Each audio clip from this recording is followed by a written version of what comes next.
कीर्ति organic origin class के respect में जो हम स्टडी कर रहे हैं कॉम्प्लेक्स कंपाउंड क्लास 12 का जो सबसे हीटेड टॉपिक है और उसमें हम हाइब्रिडाइजेशन स्टेट सीखने वाले हैं।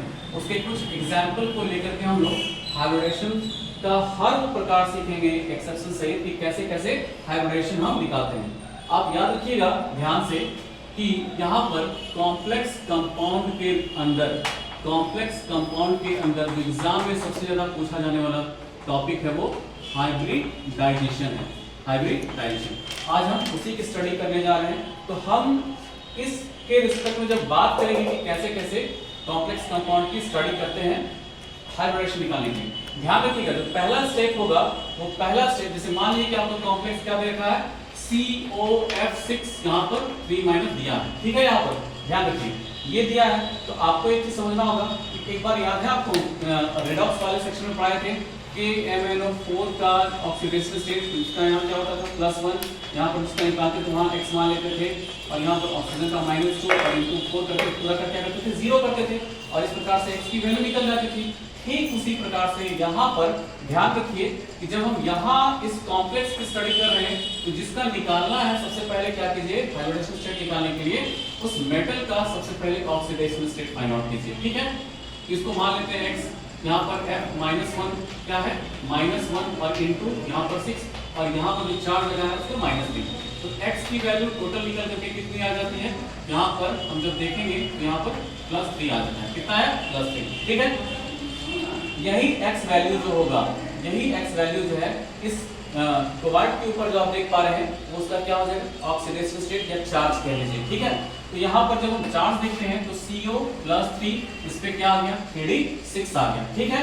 अब ध्यान रखिए ऐसा करने के बाद आपको एक बात समझना होगा कि सर हम आएंगे इलेक्ट्रॉनिक कॉन्फ़िगरेशन पर आएंगे। कहाँ आएंगे? इलेक्ट्रॉनिक कॉन्फ़िगरेशन पर। जब हम इलेक्ट्रॉनिक कॉन्फ़िगरेशन की स्टडी कर रहे होंगे तो यहाँ पर ध्यान रखिएगा कि हम जानते हैं कोबाल्ट कितना 27, कोबाल्ट 27, ठीक है। तो इसका इलेक्ट्रॉनिक कॉन्फ़िगरेशन लिखें आर्गन 3d4s 18 2 20 और 7 27 हो गया यहाँ पर, लेकिन यहाँ पर कितना है कोबाल्ट +3 सिर्फ 3 इलेक्ट्रॉन आप हटाइए तो निकल करके कितना है 3d6। स्टेप 2 हमारा ये हो गया। जब हम स्टेप 3 की स्टडी कर रहे होंगे तो हमको मालूम चलेगा कि कोबाल्ट +3 पे यहाँ पर जो निकल करके आया है 3d6। अब उसके रिस्पेक्ट में हमें करना क्या है कि अब ध्यान रखिए सबसे पहले अब यहाँ पर हमको दिखाई देने लग गया +3 चार्ज। अब ऐसा जब हुआ तो आप लिगेंड का पहले नेचर पहचानिए। क्या पहचानिए? लिगेंड का नेचर पहचानिए कि वीक है कि स्ट्रांग है। अगर आपने वीक एंड स्ट्रांग लिगेंड की आइडेंटिफिकेशन कर ली है तो आप इस चीज से एकदम क्लियर हो जाइए कि यह डिसाइड कर देगा एक्चुअली क्या क्या इसकी प्रॉपर्टीज है। जैसे हाइब्रिडाइजेशन स्टेट निकालने में आपको सहूलियत हो जाएगा, वो जो कॉम्प्लेक्स निकाल रहे हैं वो लो स्पिन कॉम्प्लेक्स है कि हाई स्पिन कॉम्प्लेक्स है, पैरामैग्नेटिक बिहेवियर है, ये सभी की सभी चीजें वहां पर आपको देखने को मिलेगी। आप थोड़ा ये भी समझिएगा कि जब हम हाइब्रिडेशन निकाल रहे हैं तो आप देखिए ध्यान से यहाँ पर हम देख रहे हैं क्या 3D देख रहे हैं, क्या है 3D। तो हमको आगे का जो भी ऑर्बिटल चाहिए वो क्या चाहिए, प्रिंसिपल क्वांटम नंबर 4 वाला चाहिए। तो 4sp 4s 4p 4d वाला चाहिए, ठीक है। f वाला तो चाहिए होगा नहीं। तो ध्यान रखिएगा यहाँ पर कि सबसे पहले जब हमको मालूम चल गया यहाँ पर टोटल 3d6 है तो आपको पता होना चाहिए कि इस ऑर्बिटल में पहले क्या करिए सिग्नल फर्स्ट भरिए देन ऑपोजिट स्पिन पे भर दीजिए। इलेक्ट्रॉन इस तरफ से भरा गया, क्लियर है ना। अब ध्यान दीजिए मेन काम इसी जगह पे करना होता है, ठीक है। आपको पता चल गया कि F क्या है, वीक लिगेंड है। क्या है हमारा वीक लिगेंड है। तो जब वीक लिगेंड होगा ना तो आगे ऑर्बिटल्स में ये इलेक्ट्रॉन आगे मूव नहीं करेंगे, ठीक है। यहाँ पर ध्यान रखिएगा तो इलेक्ट्रॉन्स आगे बढ़ेंगे नहीं। इसका मतलब अनपेयर्ड इलेक्ट्रॉन्स इस d ऑर्बिटल में क्या हो गया मेंटेन हो गया ना।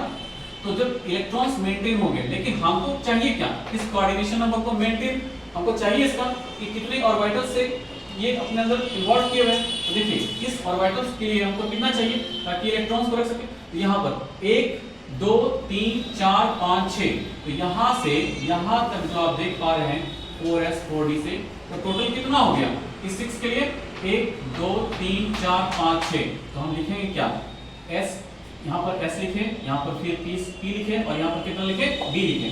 s का कितना, यहाँ तो ये 1 ही है तो यहाँ पर एक ऑर्बिटल्स यूज किए, इसका पर यहाँ कितना यूज किए 3 यूज किए और यहाँ पर d का कितना यूज किया ऑर्बिटल्स 2 ऑर्बिटल्स यूज किए। तो हमारा हाइब्रिडाइजेशन स्टेट क्या निकल करके आया sp3d2। और आपको सिखा भी तो चुके हैं कि इसका जो ज्योमेट्री होगा क्या, कोऑर्डिनेशन नंबर 6, इसकी जो ज्योमेट्री ऑप्शन की जाएगी वो ऑक्टाहेड्रल होगी, है ना।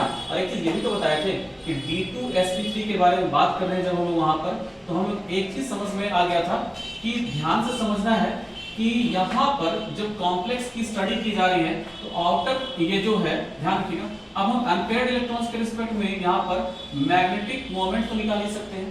अनपेयर्ड इलेक्ट्रॉन्स यहाँ पर √10 + 2 Bm यूज किए हैं, यहाँ पर पैरामैग्नेटिक नेचर है कि नहीं है ये भी पता चल जाएगा हमको। दूसरी बात क्या होता है कि अगर पैरामैग्नेटिक बिहेवियर है तो क्वेश्चन में कभी-कभी आता है कि कितना इसका मेजर्ड वैल्यू है पैरामैग्नेटिक के लिए, तो हम लोग क्या लिखेंगे 4.9, ठीक है ना।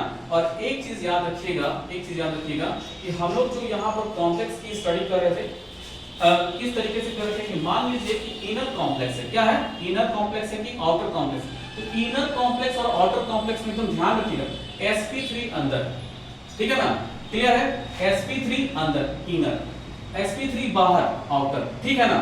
एक चीज समझ में आया कि sp3 बाहर की तरफ दिखाई दे रहा है, इसका तो यहाँ पर बस एक आइडेंटिफिकेशन ट्रिक के तौर पर याद कर लीजिएगा इसको कि sp3 d2 this is the outer complex, clear है यहाँ पर। तो ओवरऑल इस तरीके से पहला एग्जांपल लेकर के हम हाइब्रिडेशन क्लियर किए हैं, आगे और भी एग्जांपल को हम लोग धीरे-धीरे करके सीखेंगे। Thank you. वीडियो अपलोड करेंगे, इस क्वेश्चन को बनाने का भरपूर